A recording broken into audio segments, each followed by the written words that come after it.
A relationship with the right referral partner could be a game changer for any B2B company. So what if you could reverse engineer these relationships at a moment's notice? Start a podcast, invite potential referral partners to be guests on your show, and grow your referral network faster than ever. Learn more at sweetfishmedia.com. You're listening to B2B Growth, a daily podcast for B2B leaders. We've interviewed names you've probably heard before, like Gary Vaynerchuk and Simon Synack, but you've probably never heard from the majority of our guests. That's because the bulk of our interviews aren't with professional speakers and authors. Most of our guests are in the trenches leading sales and marketing teams. They're implementing strategy. They're experimenting with tactics. They're building the fastest growing B2B companies in the world. My name is James Carberry. I'm the founder of Sweetfish Media, a podcast agency for B2B brands, and I'm also one of the co-hosts of this show. When we're not interviewing sales and marketing leaders, you'll hear stories from behind the scenes of our own business. We'll share the ups and downs of our journey as we attempt to take over the world. Just kidding. Well, maybe. Let's get into the show.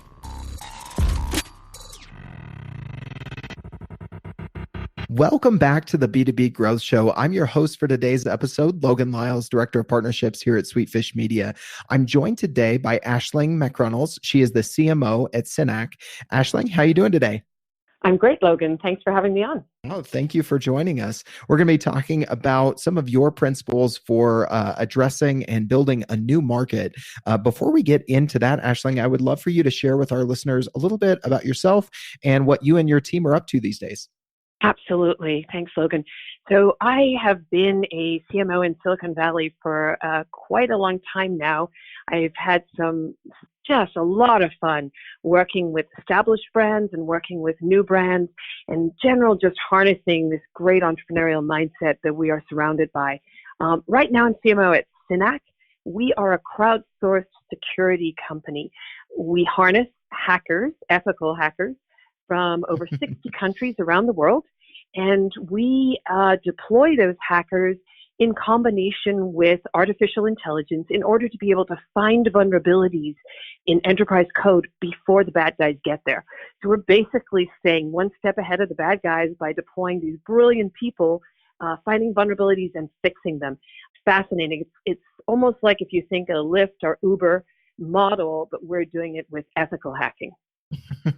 Man, I love that. As you and I were talking a little bit offline before we hit record here, I shared with you, I'm in Colorado Springs, and because of the military presence we have here and some other things going on in the tech sector here in Colorado, cybersecurity is a hot topic in my neck of the woods. And I remember first hearing this term, ethical hacking, and I thought, what the heck is this?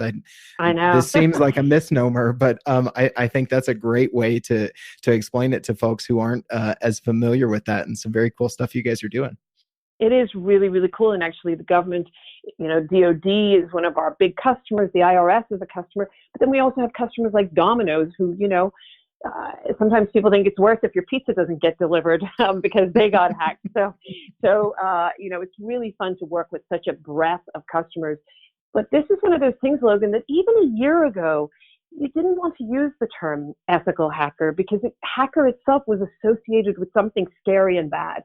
So it's been a really interesting journey creating a company and a market around something that was just so kind of unknown and intimidating to people, and actually bringing that to where it is something that's now seen by our customers as something they couldn't live without, something that is their greatest ally, to have these, amazing, talented ethical hackers from 60 different countries that they can utilize at any time to help them in their daily job. Yeah. Well, I think that's the perfect segue into today's topic as we're talking about building and addressing a new market. Oftentimes you're dealing with something that isn't clearly defined, or maybe there's a misnomer or a lack of understanding around, a certain term or a category or something like that. And I know you mentioned that a lot of times folks start to focus on their tech, their product, when they really need to be thinking about the market first as they seek to build a new market and search for that product market fit, right? Yeah, absolutely. It's something, there's nothing more fun for me than building a new marketplace. It's also incredibly challenging and painful at times, And I think the first thing is people think of new market as just has to be a startup. It's something completely raw and new. I've had fun building new markets in big companies. So I think that my first thing is that, you need to, anything you're doing that takes a different mindset, takes change in doing something, and is going to take a different type of market built around it, you have to harness this entrepreneurial mindset in doing it, independent of whether you're in a big company or you're in a smaller startup company. For me, point zero becomes really understanding and defining and working with whether the founders or working with the team to know what market you're going after. So really understanding what you're great at. Because we all get caught up a little bit in, we could do a little bit of this and a little bit of that, and we could add this. But those are nice kind of tertiary things that if they happen, it's great. But when you're establishing a new market, what are you really great at? And with that, what are you going after? What are you going to displace out there? Are you displacing something that exists? Or are you making something not direct displacement, but going to make it completely obsolete? And know what that is. And then with that, in knowing your market, I think it's really important to understand the brand pillars that go along with that. As I displace this, as I create this new marketplace, what are the 3 or 4 things that my brand, my product, my brand is going to stand for in this marketplace? Are you going in at the high end? For us at Synack, we are trust and quality, and we have integrity with those things. It's funny. I won't even make swag for a trade show that doesn't emanate my brand. I won't make cheap swag. Because trust and quality wrapped with that innovation are so core to what we do. So that's kind of my number one, Logan, is just knowing who you are and being able to focus on that, and having everyone in the company buy into that, everyone that's involved. You need to actually, I find you have to write it down. You have to, have that brand brief that everyone buys into. It's a very strong moment when people kind of work through stuff and actually go, yeah, that's who we are. That's what we're great at. Today's growth story is about a leading global cybersecurity company. Even though they're incredibly successful, they struggled with demand generation within an extensive contact database. To solve this problem, they worked with a partner to implement a multi-tactic program that included email, ad retargeting, and inside sales and marketing outreach activities. I hope you're sitting down for this next part because the program generated an ROI of over 500%. So what kind of partner can deliver these jaw-dropping results? MRP Prolitics. MRP Prolitics is an insights-powered account-based marketing platform with streaming predictive analytics baked into its core. Integrating multi-channel ABM execution on these insights, MRP Prolitics triggers display, email, direct mail, and global inside sales in real time, helping the largest marketing departments in the world deliver the right message to their customers at just the right time. Can MRP Prolitics get similar results for you? Probably. Find out by visiting mrpfd.com or click the link in the episode description of this interview. All right, let's get back to the show. Yeah, I think it was Ryan Deiss from Digital Marketer talking at the Hypergrowth conference with Drift, talking about the character diamond and using that for your brand. And he talked about understanding your superpower, but also understanding your weakness. And as we were talking offline, you said something that that kind of correlated to that too. Know who you are, know the market that you're serving, but also know what you're not. Know where that line is, right? And so I think a lot of founders and a lot of don't get to that second point, right? Absolutely. I think it's as important. So with the know who you are, almost the way that you know who you are is by going and looking at the what you are not, because it can be incredibly distracting to try and be all things. And it can undermine what you are by trying to be too many things. You'll stand for nothing. And so I've certainly, I've gotten to build a lot of marketplaces with a lot of brilliant engineers, but they're like kids in candy store. How about we do this? What about that? And I'm like, how does that relate to who we are? Going back to those brands, how does that impact what we are? or is it just a nice to have? So for me, one of the hardest but most critical points is knowing what you're not. And getting agreement around that from the beginning is invaluable, because without a doubt, whether it's within weeks, months, or a year in, someone influential will bring up, oh, why don't we do this? Or a customer will say, I'd love to purchase your product, but what about if you could just tweak it to become this? And it's so tempting, but it's a very narrow line before you find you're actually off the rail and you've forgotten what you're building. You've become distracted. I think it happens to a lot of companies. Yeah, yeah. And so what is your recommendation to marketers, either as they're going through that process or as they're trying to deal, maybe deal with isn't the best way to say it, but that's the best thing I can think of right now, but deal with their product team and their founders as there's that distractibility. If you found some best practices or things that you've consistently kind of pounded the drum on to bring those teams back to, okay, I'm trying to keep you to stay focused, but when you say no to something, that means you're saying yes to what we really are and staying on track, right? Right.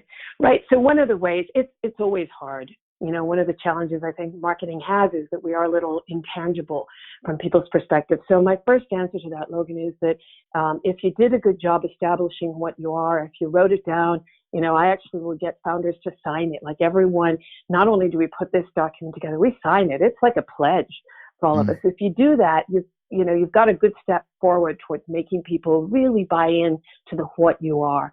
So I link back to that a lot, and we can bring that back up. The second thing is to be incredibly data-driven.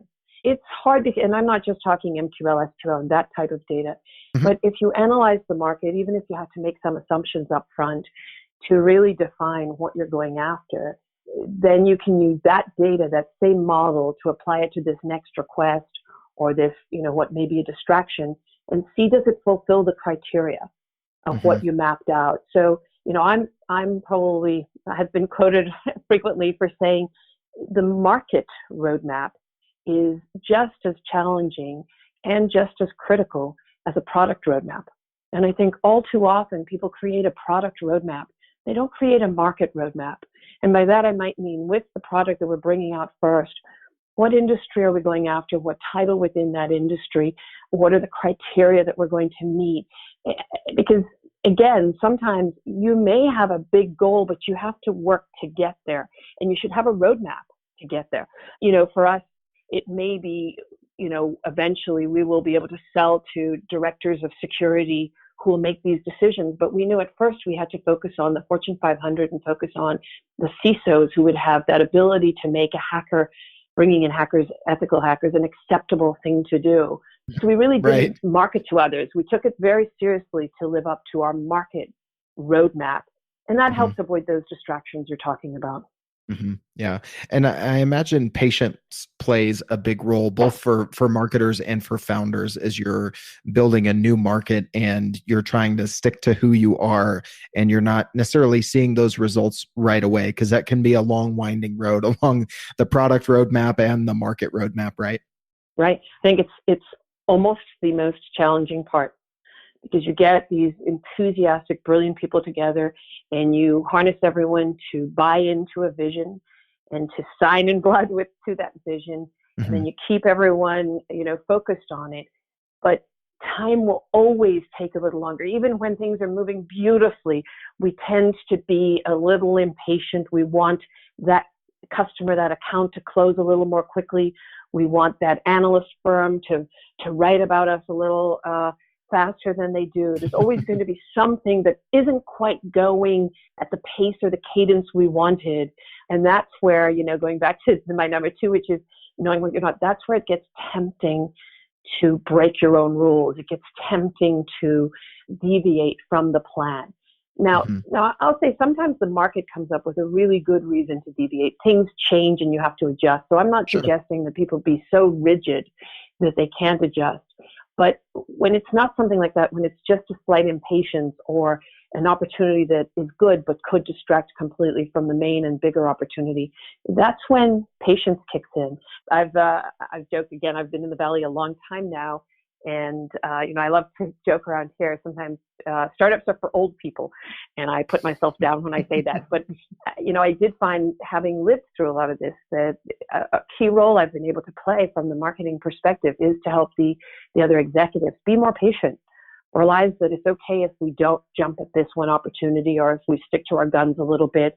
This will often come into play with, do you reduce price to start winning things, which could change the category that you're in, as not as the kind of high-end quality product, but you could commoditize yourself too quickly.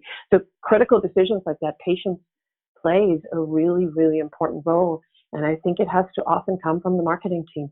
Yeah, absolutely. Absolutely. I love your point of, having the team sign on to, that pledge of who we are. Sometimes those rituals or those practices really kind of reinforce the things that we think we've got everybody's buy-in. But as you mentioned, it can be so crucial to make sure that everybody's headed in the right direction early. And that's going to have a major effect down the road. So what can you do to really reinforce that and make sure that everybody's on the same page? I just love the way that you've found that practice in the different positions that you've been in and the teams that you've led. It's been really important because too often the brand and the marketplace are seen as something the CMO or the marketing team owns.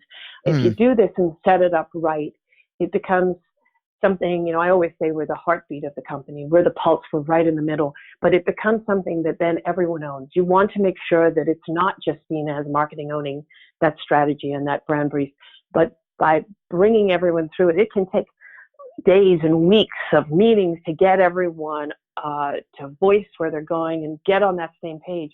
But once you do, then that market roadmap, building that marketplace and the integrity you put in it is right in the core. And so I think it's really an important point. But anyway, thank you, Logan. It's been fun chatting with you. Yeah, absolutely. Aisling, thank you so much for coming on the show. I love to hear from experienced marketers. I'm going to use the term experienced. I'm not going to throw you into the bucket that you mentioned for startups. But that's okay. I put myself there. That being said, Aisling, we've got a lot of marketers at more senior roles who are just getting started in their career. If anybody listening to this would like to reach out to you to ask any follow-up questions, either to learn about the company or pick your brain about this topic or other things marketing, what would be the best way for them to go about doing that? Yeah, you can, on LinkedIn. I'm Aisling MacRunnels, one word, on LinkedIn. So you can find me there, or specific questions about Synack or what we're doing here. It's just my first name, Aisling, AISLING @synack.com. And, love to help. And I will say, from a security perspective, my shout out would be CMOs and marketing people need to start thinking about the security of their brands and need to start pushing on, I advise anyone who does listen, you should be having a conversation with the security lead in your company to make sure that your brand is safe, because you hate to do all the work we've talked about and then get breached and lose all of that. So that's my my call out for the day. Yes, I love it. Great call to action there, Aisling. Well, thank you so much. This was great to connect and really enjoyed the conversation. Thank you so much for being on the show today. Thanks, Logan. My pleasure. Digital marketing agencies have a tough job. You have to stay on top of the latest marketing strategies for your clients and your agency. What if there was a way you could address both at the same time? Imagine your agency putting out content with greater quality and quantity. Envision bringing your clients a turnkey solution for one of B2B marketing's fastest growing media strategies, podcasting. All those clients asking for your help with their account-based marketing efforts? Picture being the first to bring them the idea of content-based networking, showing them the proven strategy for breaking into their most coveted accounts. Here's the concept. Sweetfish Media is looking to work with a limited number of innovative agencies interested in a new partnership model. We produce a podcast for your agency. You introduce the power of podcasting and Sweetfish services to your clients. Everybody wins. Learn more at sweetfishpartners.com.